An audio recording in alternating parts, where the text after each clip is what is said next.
choked me. Take that to court. Don't open that closet.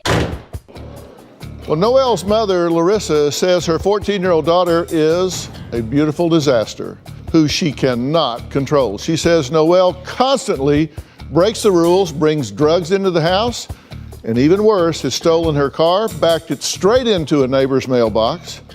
Now, Noelle's stepfather, Sean, says the chaos in the house has become so unbearable that he packed up and left not once but twice. Oh, so this is a new rule now? Again. You have made me out to be a monster. You're an idiot. My 14-year-old daughter, Noelle, is a beautiful disaster. It's always my fault. But she engages in completely self-destructive behaviors. You're gonna go sit on the floor and cry like a little My stepdaughter, Noelle, is very unruly. Like, the more I have to sit in this house, is the more pissed I'm gonna get. Has no respect for any type of authority. Get out of my room. A home life with Noelle is hell. I'm done. So she calls me a psychopath. You sit there and call me a in front of my clients? On no planet should a child speak to their mother that way. When Noelle's upset, she loses focus of everything. We're gonna take a break right now. She can be flailing hands everywhere and scream, run around. And everyone wants to antagonize me, but as soon as I speak up or do something about it, I'm a criminal. I've categorized Noelle's behavior into 3 different categories. The angry monster, Pictures of me. Oh, no. As if you do it to me the last time you ever see me. the sad teddy bear. I know it's not my fault, but like, it hurts so much whenever she makes it out to be. Then you got the jokester, trickster.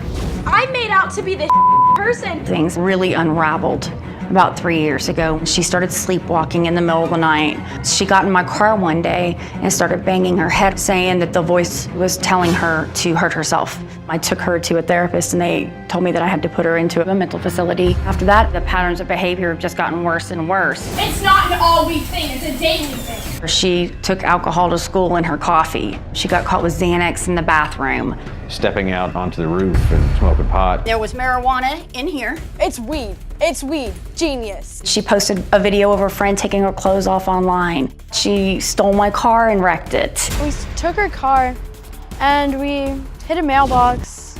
It was the middle of the night. I was just like, let's go on a joyride. What was I thinking? She got in the passenger side because the videos all show her friend driving, but they were all drinking, and they backed it into a brick mailbox. Noelle has been in and out of different facilities. 4 or 5 different therapists. She's changed schools 4 or 5 times. We've gone through 2 or 3 different psychiatrists. Disciplining Noelle doesn't work. She has no remorse, no empathy for anything. The only thing that she even cares about is the phone. My biggest fear is that this is never gonna end. I'm scared for her. She could end up dead. I could be burying her.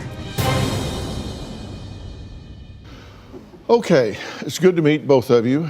You think that she is to the point of being impulsive enough, self-destructive enough that she could wind up really hurting herself or somebody else, right? I do, yes, sir. Okay, and your questions are whether or not this is secondary to some mental illness or if she's just obstinate, behavioral, out of control, right? What is your thinking about that? What do you think? My thinking is black and white, and it's hard to work in gray. And mental illness to me is kind of a gray area for myself. And that's where I want to know. I want to know